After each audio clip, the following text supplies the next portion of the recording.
thank you very much. Appreciate it. We just had a wonderful meeting with the greatest race car drivers in the world and some really spectacular people that won the Indy 500 for the last, for the last 4 years, or last 2 years. And Roger Penske is so incredible. And the Daytona winners and the Daytona 24-hour champions. So it was really great to see them and to see those cars. Those cars are incredible. So there's a lot of winning out there, and we're having a good day in the stock market, as you can see, an all-time record day, and hopefully it continues. I think it should. Our country's stronger than it's ever been, and somebody had to do that with, we had to take the medicine. We had to go through the operation, and that's what we've been through, and a lot of presidents would not have done it. No president would have done it, I think, but it had to be done, and I just want to thank my team, this team here, and lots of others, and Scott and Howard have been incredible, and for energy, there's nobody like this man, and for the roads and highways, boy, you've done well, Sean, so we appreciate it, very much appreciate it, and if we could, well, let's see, we're starting a lot of executive orders, and some ambassadors have been approved, yes, and we're going to start that process right now. We're honored to have Gretchen Whitmer from Michigan, great state of Michigan, and she's really done an excellent job, and a very good person. And we're working on the Selfridge, as you know, the air base. We're trying to get the air base open, keep it open. I think Gretchen, if you're there, and Matt Hall, the Speaker of the House of Michigan. And he's been fantastic as the speaker. I appreciate it. We won the state, Matt, and we did. You helped me a lot. I did, and you made me speaker, so thank you, Mr. President. That's good too. And Gretchen, I think everybody knows. So we're working on that very hard, and I think we'll come home with a winner for Michigan. Okay? I just spoke with the Secretary of Defense. Sometimes we call him the Secretary of War. It used to be called the Secretary of War. They changed it when we became a little bit politically correct. But I think we're in great shape. We're going to be in great shape. So thank you very much for being here. Thank you very much, Matt. Congratulations. Great job. So we'll start with the first orders. And I think we have one for a man named Mike Huckabee. Does anyone know Mike Huckabee? Yes, sir. He's going to be a great ambassador to Israel. And they're thrilled to have him, that I can tell you. Go ahead. Yes, sir. So the Senate confirmed Governor Huckabee to be your next ambassador to Israel earlier today. That's his commission as ambassador. And then we also have a transmittal letter to the President of Israel requesting that he accept Ambassador Huckabee's credentials. He's going to be fantastic. He's going to bring home the bacon. And even though bacon isn't too big in Israel. That's just the third letter. I had to clear that up. Well said. Okay. Thank you, sir. Congratulations to Mike Huckabee. Next, sir, this is a big one. As you've consistently identified, restoring our maritime dominance as a nation is very important. From shipbuilding to having a merchant marine that's capable of supporting American military efforts, really up and down the line, restoring maritime dominance has been a priority of this administration. This executive order, which was prepared primarily by your National Security Council staff and National Security Advisor Waltz, has a number of very significant policy steps, all aimed at restoring American maritime dominance and ensuring that we have the shipbuilding capacity and ability to compete globally, both militarily and in the civilian space as well. And that could be a good one for Michigan too, because we're going to be spending a lot of money on shipbuilding. We're way, way, way behind. We used to build a ship a day, and now we don't do a ship a year practically, and we have the capacity to do it. So we'll talk to you about that. Okay, Matt? Think about that. That's a natural.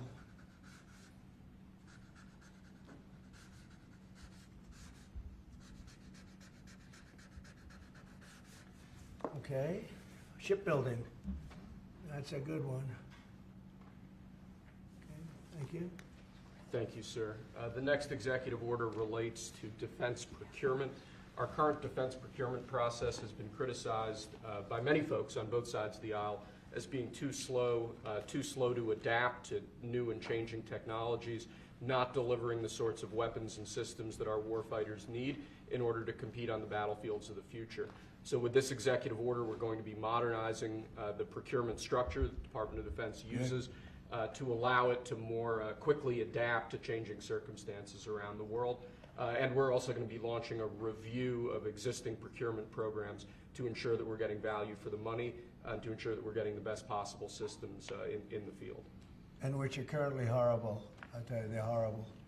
That process is ridiculous, what they do. They get the highest price and not even good-looking equipment, and we're changing it. We're going to change it to the best. So this is very, very important.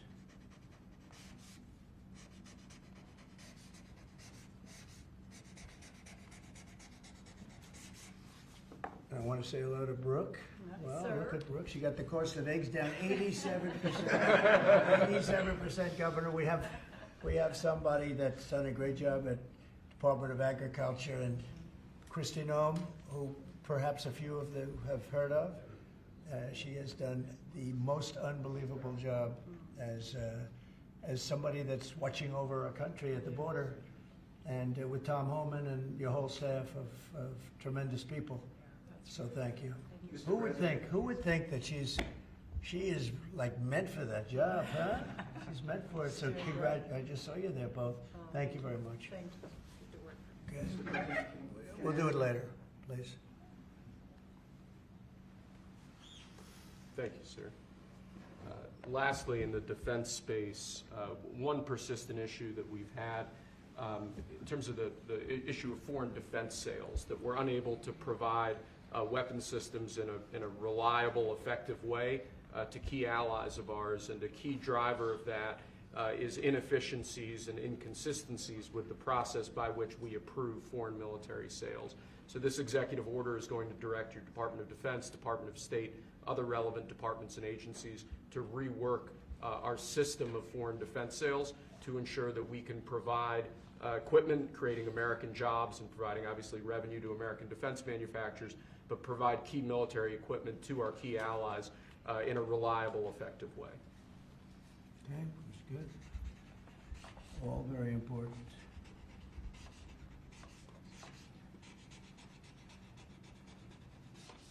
Okay? Because our budget is just about approved, and it's a big budget, and we want to spend the money properly, get the best equipment in the world. We rebuilt our military during my first term, rebuilt it entirely, beautiful. And then some was given away to Afghanistan so stupidly, the most embarrassing day in the history of our country, I think. But it's still, we have to fix it up a little bit, and that's what we're going to do. We're going to do a good job of it, too. Thank you. Next up, sir, we have a series of executive orders and a memorandum all relating to deregulation, which has obviously been a major priority of your administration. The first of these is an executive order. The Biden administration launched what you've called a war on showers. They had certain regulations that basically killed the water pressure of showers and other water appliances. You can say it. Go ahead. What are the appliances? I mean, it's everything, sir. Sinks and toilets. Dishwashers, toilets, sinks. But the shower heads are a huge deal. There's no water. You don't get water. It's ridiculous. So with this executive order, we're effectively going to be reversing that set of regulations to ensure that Americans have choice in the consumer market. If they want a low-flow shower head, they can buy one. If they want a real deal shower head, they should have the ability to get one. That's true. If you buy a new house, you pay a lot of money, and the developers, you're not allowed to do anything more. They put restrictors on. They used to have a restrictor where you could take it out, but now they weld it in.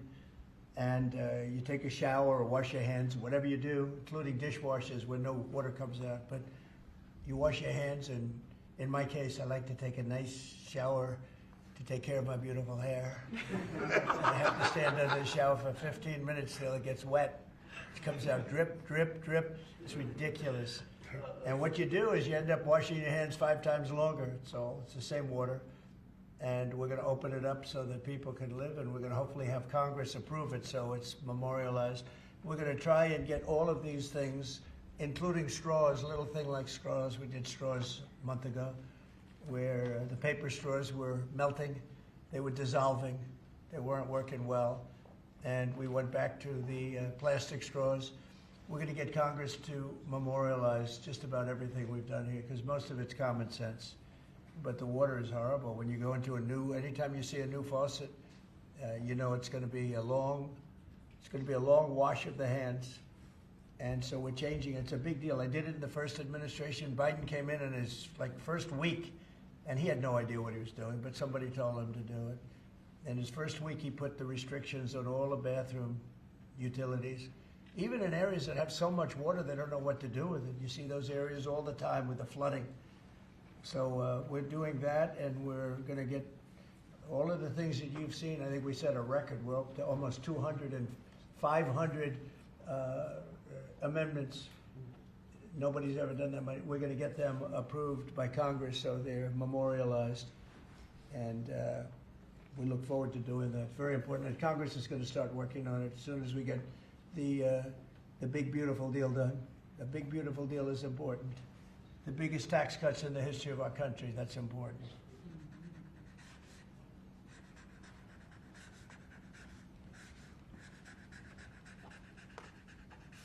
Okay.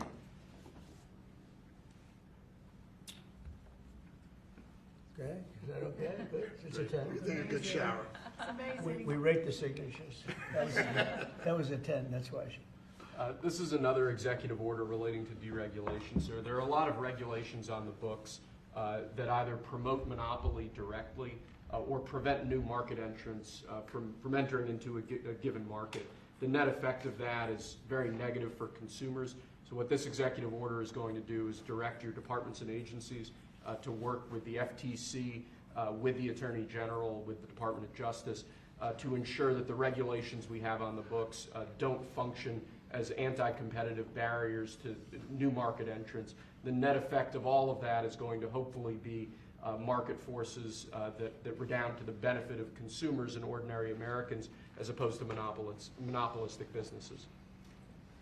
I said yesterday, he was a great, great student at Harvard before it went bad. It's gone really bad. Now they're teaching their students mathematics, basic mathematics. Can you believe it?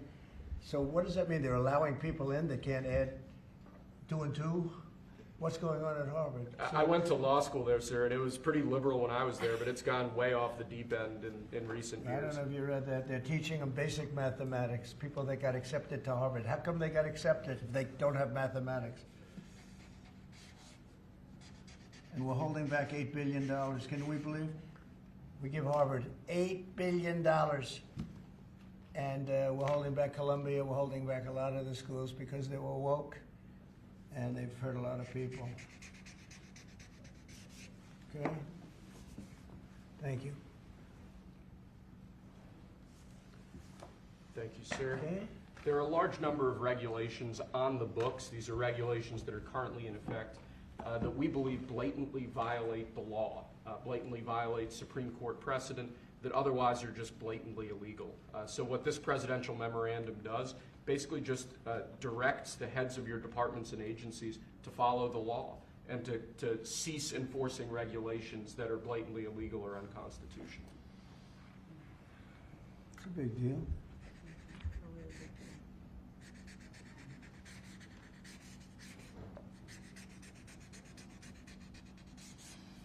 It's really very important that we get these memorialized Yes, sir. in Congress. Very important for the long haul, right? Yes, sir. This is the last of our deregulatory EOs for the day. This is zero-based regulatory budgeting. The idea here is that over time, regulations accumulate on the books and in the Federal Register, and people aren't taking a close, detailed look at what's on the books and clearing them out as times change or as regulations become dated or ineffective. What this executive order is going to require is each of your departments and agencies to scrutinize on a continuing rolling basis all of the regulations they actually have on the books and sunset those that either no longer serve a purpose or the departments and agencies can't identify a specific reason for keeping them active. Okay.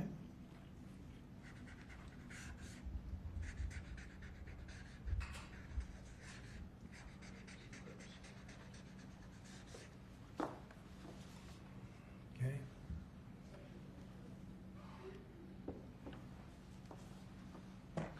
sir. Sir, you've taken action against a number of law firms that have in one way or another been involved in the weaponization of government or actions of lawfare. One of those law firms is Sussman Godfrey, similar to what we've done previously with other law firms. This is an executive order that takes certain measures against Sussman Godfrey to ensure that they can't access government resources, government buildings, scrutinizing certain aspects of their practices as a law firm, given their previous activities.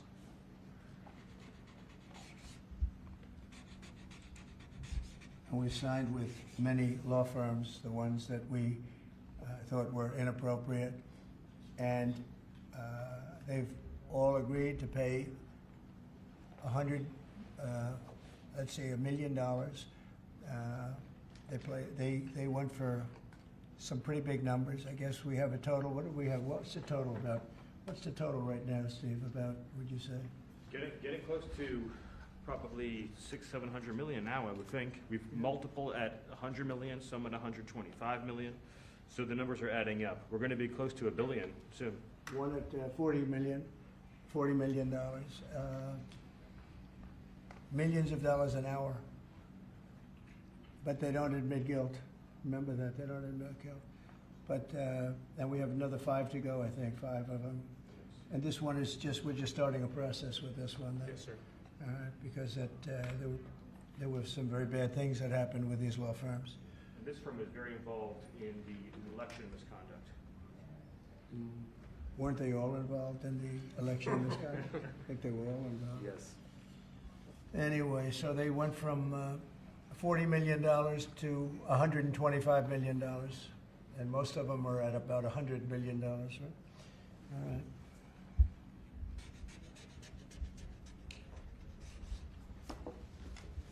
Thank you. Thank you, sir. The next presidential memorandum we have for you relates to Miles Taylor. You may recall that Miles Taylor served in the Department of Homeland Security during your previous administration. In his capacity with the Department of Homeland Security, he leaked classified information. He wrote a book under the pseudonym Anonymous, making outrageous claims both about your administration and about others in it. What this presidential memorandum is going to do, one, it's going to strip any active clearance that he has in light of his past activities involving classified information. It's also going to order the Department of Justice to investigate his activities to see what else might come up in that context, given his egregious behavior during your previous administration. And I had no idea who this guy was. I had no idea. I saw him on CNN, or one of them, I guess CNN, a lot. He'd be on all the time, saying that the president is the president. I had no idea. It's like, you know, in this office you have a lot of young people, and they're here. I'll see him for 2 minutes, and I assume he was in the office, but I barely remember him. It was somebody that went out and wrote a book and said all sorts of terrible things that were all lies, and it was like he was this gentleman or that gentleman, like I dealt with him all the time. I had no idea who this guy. I said, who the hell is Miles Taylor? And he made a living on going on CNN talking about the president. And I think what he did, he wrote a book, Anonymous, said all sorts of lies, bad things. And I think it's like a traitor. It's like spying. He walks into the office. He's supposed to be sitting here. A lot of people, you know, I'll be here and there'll be 20 people standing in the room. There'll be oftentimes young people in the office. I assume he was one of them at least. But I didn't know anything about him. And he wrote a book, Anonymous, and I always thought it was terrible. And now we have a chance to find out whether or not it was terrible. But it was a work of fiction. Got a lot of publicity. Got himself a nice job with CNN, or one of them. And I think we have to do something about it. You can't have that happen. If that happens to other presidents, it wouldn't be sustainable for other presidents.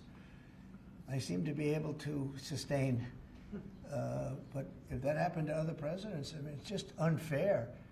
And if it was a Democrat president, I'd say that's a terrible thing. A thing like that can happen. That's a terrible thing.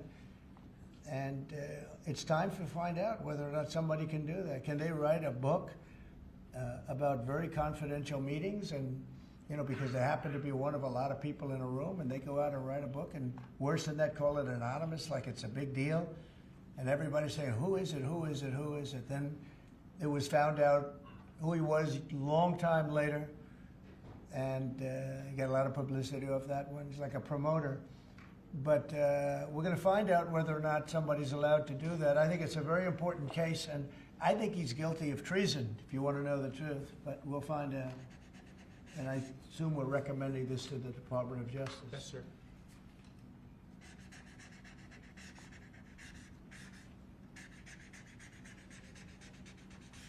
Okay, good. Terrible guy. Similarly, sir, Christopher Krebs, the former head of CISA. This is a man who weaponized his position against free speech in the election context, in the context of COVID-19. This is it's a similar presidential memorandum to the one you just signed. It addresses his access to government, existing clearances he might have, and further instructs your Department of Justice, other aspects of your government, to investigate some of the malign acts that he participated in while he was still head of CISA. This is another one. I don't know that I met him. I'm sure I met him, but I didn't know him. And he came out right after the election, which was a rigged election, a badly rigged election. We did phenomenally in that election. Look what happened to our country because of it. Open borders, millions of people coming into our country. Russia and Ukraine, that would have never happened. October 7th would have never happened.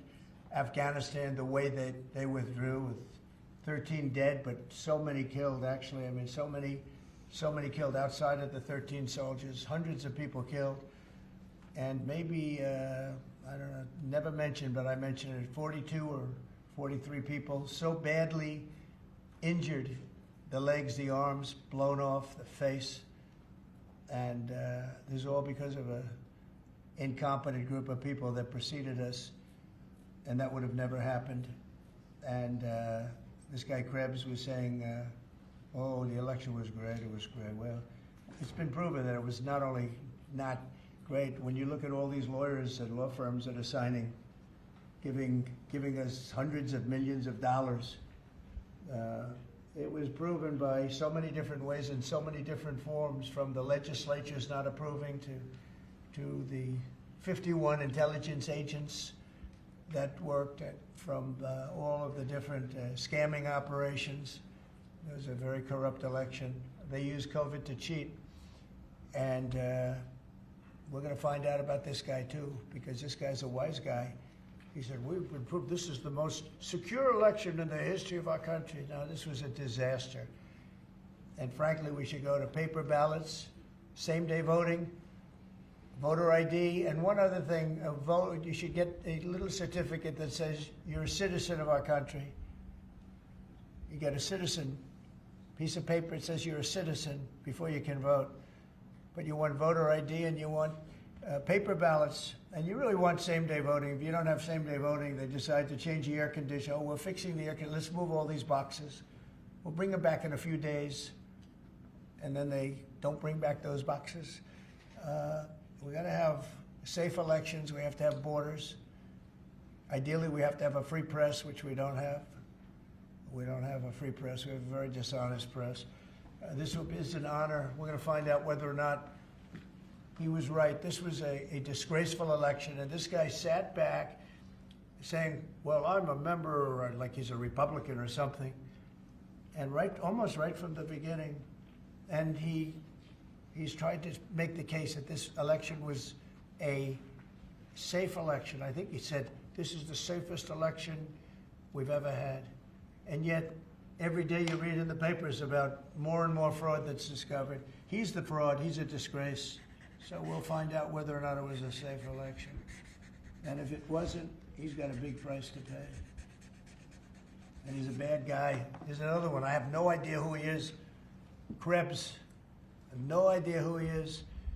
I'm sure he was in the room at some point, just like you're all in the room, but I have no idea who he was. So thank you very much. Those last two are very important, I think, for the country. Thank you, sir. And lastly, we just have 3 proclamations. These are the sorts of things that most presidents use an auto pen for. You obviously don't like using the auto pen much, if at all. The first of these is National Former Prisoner of War Recognition Day. This is one that you did in each of, I believe, each of the previous the years of your previous administration. Recognizes former prisoners of war. More generally, this proclamation is written to acknowledge the great steps you've made both in this administration and your previous administration on behalf of veterans, homeless veterans, others who've suffered in that way, and basically stating that it's a priority of your administration to ensure that veterans and homeless veterans are cared for properly. Good. And you know what, they ought to find out who was using that auto pen, because whoever that person was, he or she was like the President of the United States, and I'm against auto pens. I think auto pens are not a good thing, especially when you're talking about documents like we're signing today. If he can't sign, then he can't be president. It's pretty simple. Let's see whether or not he could sign. But I think that should be tested. I really think that should be tested. It's another one. And you may think about it, because how can a man that, did he really know that when they gave all false information on the council, I mean, the whole unselect committee of political lunatics, they destroyed all the information. You can't get any information. They went for like a year and a half, almost 2 years, screaming and ranting and raving. Democrats plus two worse than Democrats. You had Cheney, Liz Cheney, and crying Adam Kinzinger. Crying Adam. Every time I looked at him, he was crying. The guy was a crier. But you can't do that. You just can't do that. So we're going to find out a lot. I think we're going to find out a lot. These last 3 or 4 have been they've been very, very interesting. We'll see what happens. Sir. But I don't think a president should be allowed to use an auto pen when they're signing very, important legislation. I think a president should sign it, not use an auto pen. And we're going to find out whether or not he knew what the hell he was doing. I'm sure at this point he'll say, I signed it. They'll tell him what to say.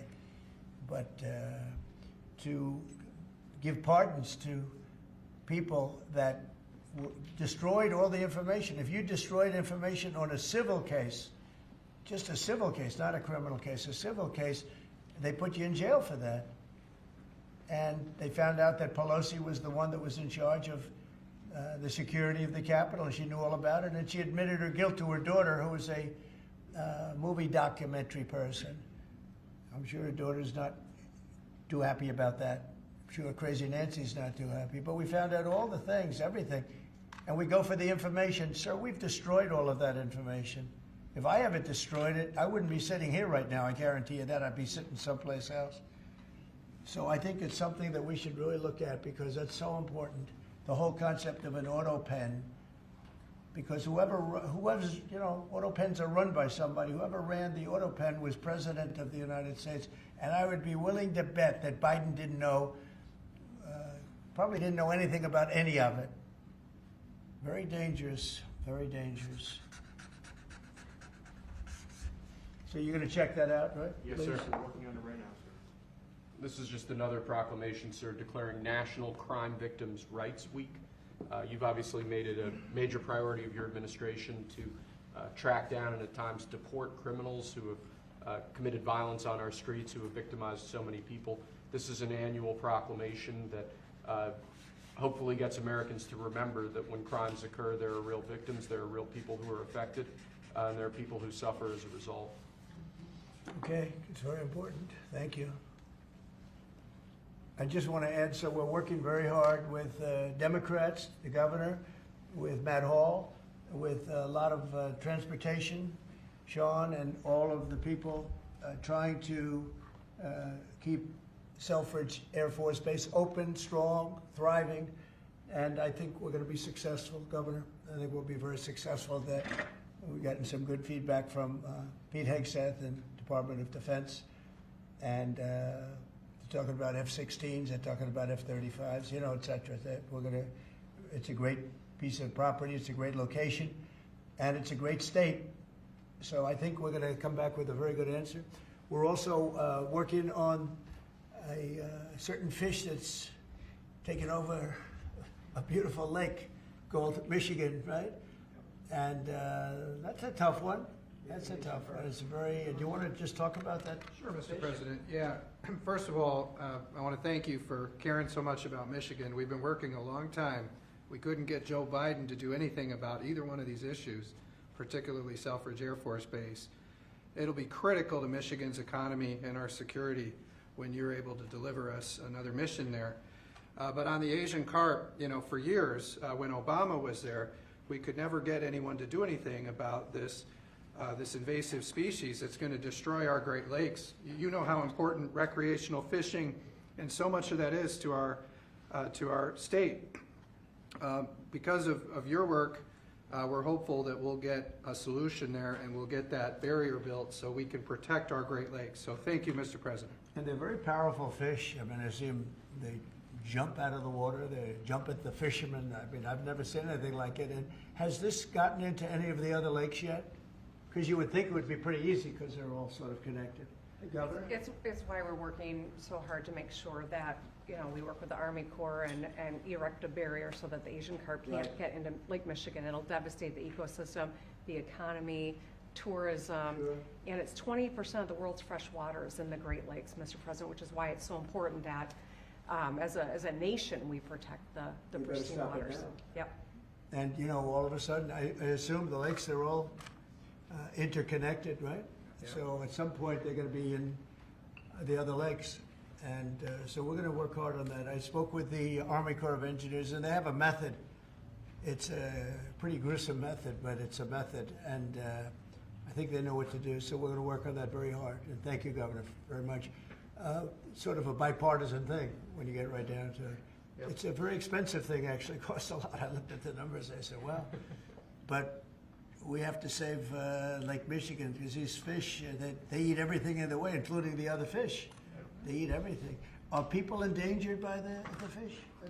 I think I mean, they're going to eat all the fish there. We won't be able to fish anymore, and that's a big deal in Lake Michigan. There's a lot of fishing, recreation, so it's going to be a problem there. But you're right, it's bipartisan, sir, but you're the one taking action on these issues. We couldn't get Biden to do it on Selfridge. This thing has been delayed for, 15 years where we were trying to do it. It started under Obama where we were trying to do it. He wouldn't do anything about it. So we appreciate you paying so much attention to this and taking action, Well, sir. I would. And the governor, in all fairness, called me about it. I had seen it, and she called me, and John James called me. And, we spoke with your office, and it's, I want to put that down. Really is bipartisan. It's great to see it, actually. It's great to see that. And that includes Selfridge, too. Mm-hmm. And we're going to get it done, and we'll all stand there together and cut a ribbon, okay? Gretchen, good. That's good. Thank you very much. It's, I'm glad you brought it up, and I'm glad you brought it up, Matt. Appreciate it. And I know you two get along pretty well, right? Yeah. About 70% of the time, which is pretty good. I think you do. All right, good. We'll have something to celebrate pretty soon. So pretty sure about that. Okay. Thank you, Gretchen, very much. Okay, do you have any questions? Mr. President, where does the TikTok deal stand, given what we've seen, the tariffs Well, to it's moving China? along, but obviously I would say right now China's not exactly thrilled about signing it. We have a deal with some very good people, some very rich companies that would do a great job with it, but we're going to have to wait to see what's going to happen with China.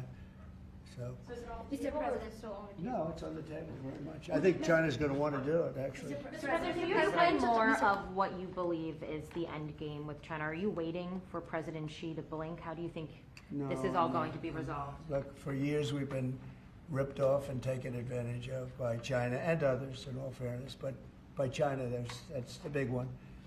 And it's just one of those things. We're making $2 billion a day right now, this country. $2 billion a day with tariffs. And they were making $2 billion a day. We'll be making more. And now when you see what happened today, I don't know if it's still there. I looked an hour ago, but we were up like close to 3,000 points. Nobody's ever seen a day like that. I think that's a record, isn't it, fellas? Definitely. Is that a record? Who would have thought we were going to have a record like that after watching? But because the geniuses of the world, they get it. Our country is very strong. We were left a very, very weakened country, both economically, financially, because of all of the tariffs and all of the other companies just raiding us and ripping us off. And also at the border where 21 million people were allowed to come in. Many of those people were criminals. And, but the people that do this for a living, and some of them are very smart and some of them aren't smart at all. But these guys are very smart, and my group is very smart. My whole group is smart. And you've done so amazing on the border. I read the other day that there were 9 people and hundreds of thousands 2 years ago with Biden, and we had 9. We had it down to 9, and they were all let in for medical reasons. They were in bad shape. We let them in for medical reasons, not even for anything else. So you've been amazing. But that's a big thing. I think it's one of the greatest problems that I've never seen anything like it. Open borders. The whole world was emptied out. Prisons from all over the world, from the Congo in Africa, from Africa to Asia, a lot in South America, but it wasn't just South America. Prisons emptied out. And I said it outside with the drivers before, but El Salvador has been amazing, that job that the president's done. He's coming to see me next week, and we look forward to that. But that's really been amazing. Yes? Mr. President, the EU also announced increases in tariffs today. Why not That's treat... bad timing for them. That's bad timing. Why not They treat said, everyone They didn't put them in. No, they threatened Oh, them, I but they think- picked a later date, which our expectation is Oh. it's going to be later still. Okay, I'm glad that they held back. You said you were watching the market. If this was the strategy all along to bring them to the table, why did you instruct or advise, or maybe they did it on their own, some of your top aides to say this is not a negotiation, to hold the line, that they were going to hold the line, that you were not going to change Well, your a lot mind? of times it's not a negotiation until it is, and that happens. And, you know, I said outside that you have to have flexibility to do it right, and that's what we have. We brought everybody to the table, and it may not be a negotiation. It may not last. I mean, you know, things may be asked that I think are not fair to us. Look, we've been ripped off by essentially everybody for 35 years. This is not just a new thing. And Roger Penske just left. He's a great gentleman, great man, actually. And he said no other president would have had the guts to do this. And I believe that's right. They wouldn't have done it. They should have done this a long time ago. A long time ago they should have done it. I started it with China. I took in hundreds of billions of dollars in tariffs and taxes from China in my first term.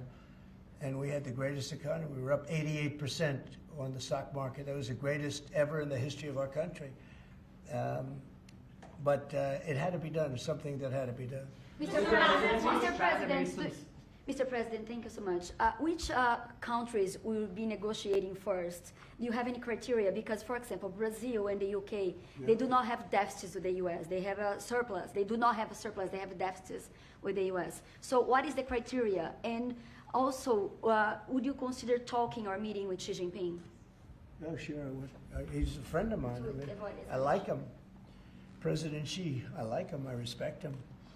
But they haven't treated our country right. Sure, I'd meet with him. On the other countries, we have Japan is here, and South Korea is here, and others are here, and we're trying to see them. It's, from what I hear, it's much more than 75. I said 75 plus. So many. It's everybody wants to make a deal, actually, and you know we want to do what's right for our country. We also want to do what's right for the world. The world is important. I mean, it's the world, right? And I think we're going to make a lot of people very happy. And I think investing in the United States of America will be the greatest investment that anybody's ever made. Mr. President, we still expect to see the sectoral tariffs, so the pharmaceuticals, steel. Is that something you're still considering moving forward Yeah, with? well, I will be because we want them coming back. You know, we realized during COVID that we don't make our drugs and our pharmaceuticals in this country. So I realized that, and it was a big realization. We had to go to China to get drugs. We had to go to other places. I won't even mention the names, but we had to go to other places. We don't make it, and that's because we let them leave. And now if they want to come back, we're going to put tariffs on the pharmaceutical companies, and they're going to all want to come back. They're going to come back. I'm not going to pay them any money like Biden with the chip deal. That chip deal was horrible. They give billions and billions of dollars to chip companies. All they have is money. They have so much money. And they give billions of dollars, and they're just going to keep the money. They're not going to spend it. The only thing that's going to bring them back is you say, we have a barrier. You have to pay 50% or 100% or 200%. And if they have to pay that, they're going to say, we're not going to pay that. We're going to build here. And that's what happened. We're the biggest, most prestigious chip company in the world, spending $200 to $300 billion. Think of that, $1 billion to build essentially one massive plant. It'll be one of the largest plants in the world. And we're going to get them very quickly. We're going to get them energy. We're going to get them the electricity they need and the energy that they need. And it'll be approved by Lee Zeldin, a total professional. And it'll be approved very quickly. They'll get their zoning very quickly. They'll have everything done in a matter of months. Thank you, sir. You've procured a record amount of private sector investments since your election, $7 trillion. You talked about the importance of all that. Can you talk about how these investments will have a positive impact on families who felt like the previous economy left them behind, and why your executive orders on coal yesterday is so important given the amount of manufacturing that you're ushering back in? Good, thank you. And which is correct. We have, I would say, more than $7 trillion now, right, of investment coming in. Apple is coming in for $500 billion alone. We have other companies coming in with massive numbers. We have car companies that are coming in. No, we've never seen anything like it. Maybe in the 1940s or 50s or something, but we've never seen anything like it. They had 3 plants canceled in Mexico. Not that we want to hurt Mexico, but we're for us, and that's what my job is. It's not to take care of other countries, but I want to help other countries as much as I can. But we have to take care of America first, and it's about America first. So we have many, many companies coming in that would have never come in if we didn't win the election and then put the tariffs on. And they're coming in because when they build in the United States, there are no tariffs. You don't have to pay any tariffs. So instead of paying 30, 40, 50% or 25%, but it could go a lot higher in some of the industries. So we have steel mills right now that are raging. The steel industry was gone. If I didn't put the tariffs on steel, because China was dumping massive amounts of steel in my first term, and I put tariffs on it. I saved the steel industry, but now it's going to thrive, maybe like never before. I mean, if you go back to U.S. Steel from 90 years ago, it was incredible. It was the #1 company in the world for a long time. That's why we don't want to see it go to Japan. And we love Japan, but U.S. Steel is a very special company. We don't want it to go to Japan or any other place. So we're working with them, and I don't know if they need any money now. I'll be honest with you, they hit gold. They hit gold because if you look at it, they have such orders for steel now. It's incredible. What's going on in our country is incredible with respect to plants. So we lost 90,000 plants and factories from the beginning of NAFTA, the worst trade deal ever made in the history of this world, but certainly in the history of trade. There's never been a worse trade deal. We were able to cancel that. We had to get approval from Congress. It was like a disastrous curse because you had to go to Congress to get it terminated. You couldn't just terminate it because it was a bad deal. And you had people in Congress that didn't want to do it because they had other reasons, maybe bad reasons. They're mostly not there anymore, those people. But it's amazing what's happened. I appreciate that question because it's incredible. I don't think we've ever seen anything like it.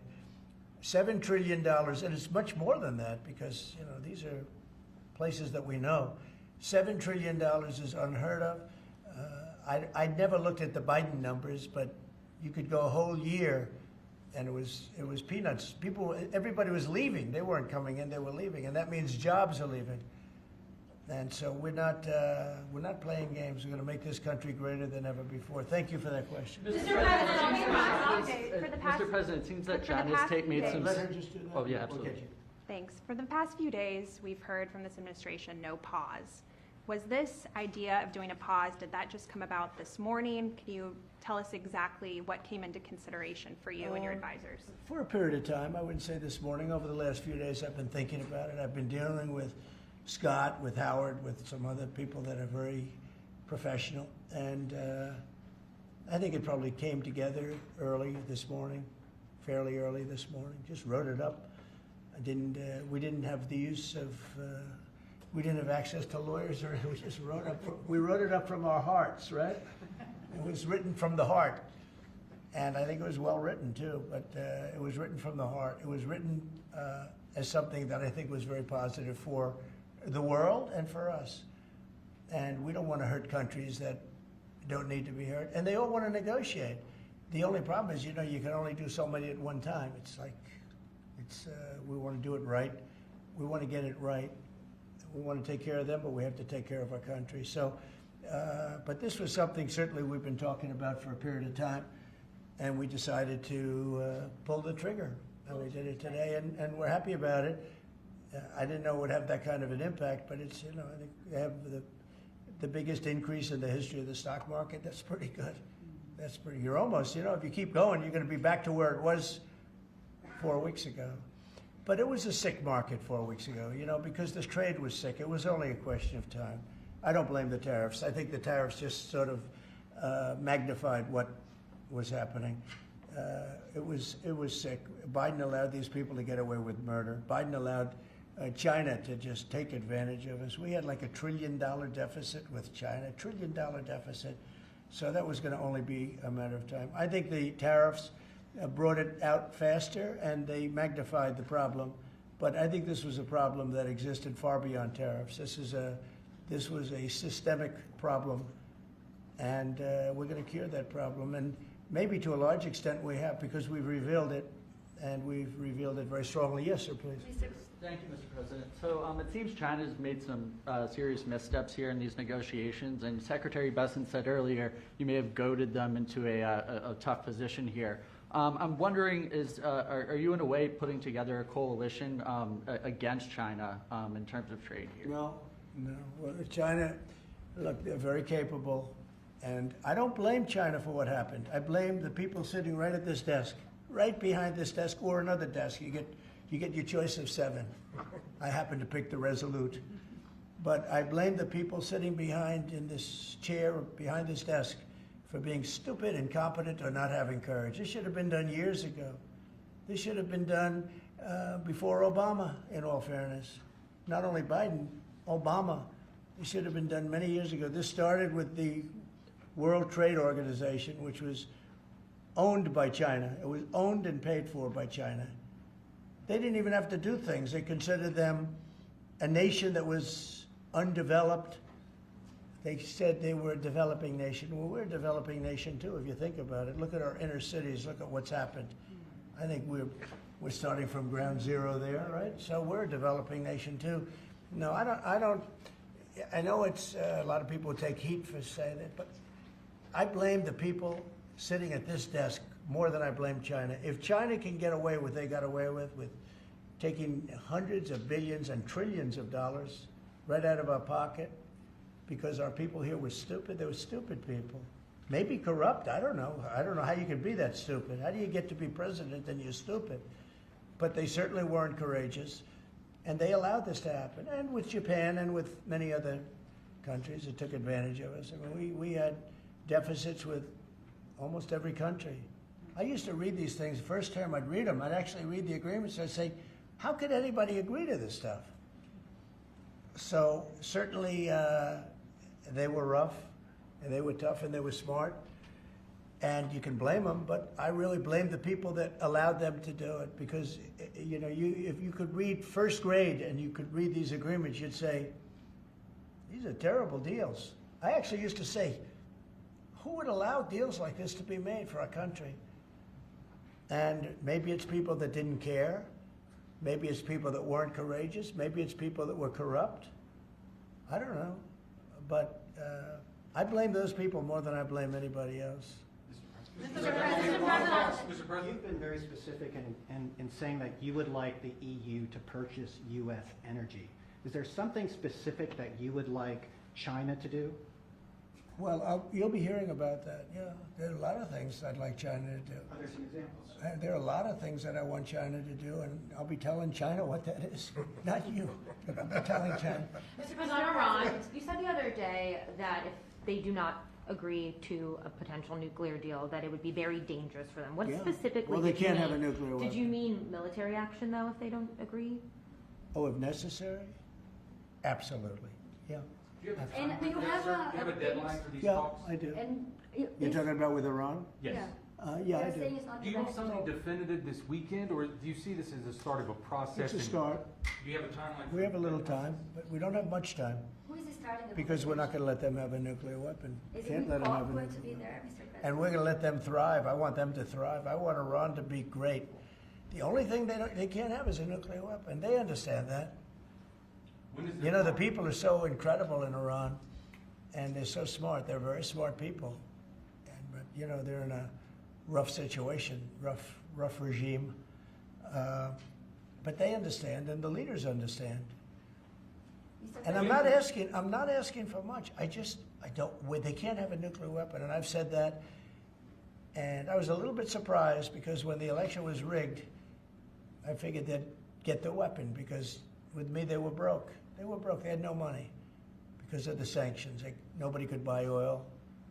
We did that to Venezuela just recently, and we'll do it to other countries if we have to. When is the clock I running want out to on see. this? I want to see Russia and Ukraine make a deal. They got to make a deal. When schools get blown up and bad things happen, like I'm hearing about, it's no good. I hope we're going to make a deal with Russia and Ukraine. But with Iran, yeah, if it requires military, we're going to have military. Israel will obviously be very much involved in that. He'll be the leader of that. But nobody leads us. We do what we want to do. When would the clock run out on the talks? Before Say- you might, when would the talks need to conclude before you might do military? I can't really be specific, but you know, when you start talks, you know if they're going along well or not. And I would say the conclusion would be when I think they're not going along well. So that's just a feeling. Mr. President, on the subject of U.S. troops stationed in Europe, do you have any plans to reduce the number of U.S. troops in Europe or in other NATO countries? Well, good. I mean, it depends. We pay for military over in Europe. You know, we don't get reimbursed by much. South Korea too.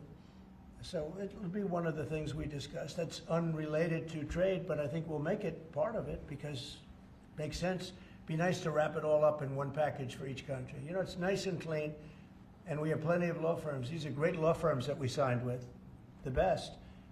And I think part of the way I'll spend some of the money that we're getting from the law firms, you know, in terms of their legal time, will be, if we can do it, I think we can do it, using these great law firms to represent us with regard to the many, many countries that we'll be dealing with. We'll have good lawyers representing us, but we want to have good lawyers, and these are the best, considered the best lawyers in the world, right? I mean, considered the best in the world. I don't know. They just went off a little bit. Mr. President, two questions. On Iran, do you have an update on who will be participating or conducting these conversations? Will Witkoff be there on Saturday for these direct talks? And on China, some economists are saying that right now is technically embargo on China with 125% tariffs. Are you concerned of escalation beyond the trade war with China? No, I'm not concerned. I think President Xi is a very smart guy, and I think we'll end up making a very good deal for both. But, you know, we've been treated so badly for so many years. Again, we allowed that to happen. We've been treated so badly for so many years. But, no, I don't expect that. I think President Xi is one of the very smart people of the world, and I don't think he'd allow that to happen. And we're very powerful. This country is very powerful. Let me tell you, it's far more powerful than people understand. We have weaponry that nobody has any idea what it is, and it is the most powerful weapons in the world that we have. More powerful than anybody, even not even close. So nobody's going to do that, but I think that if that's what you're referring to, maybe it's not. But just in terms of basic escalation, which is what you said, no, I think that President Xi is a man who knows exactly what has to be done. He's a very smart man. He loves his country. I know that for a fact. I know him very well. And I think he's going to want to get to a deal. I think that's going to happen. We'll get a phone call at some point, and it'll be off to the races. It'll be a great thing for them. It'll be a great thing for us. It's going to be a great thing for the world and for humanity. Do you have plans to meet with Putin in Saudi Arabia? At some point, I will. At some point. in Saudi We'll have to Arabia? see. I mean, we have to get there right now. You know, we got to get there. In the meantime, they're losing 2,500 on average young people every single week. Think of that. 2,500 people a week. It's not even conceivable.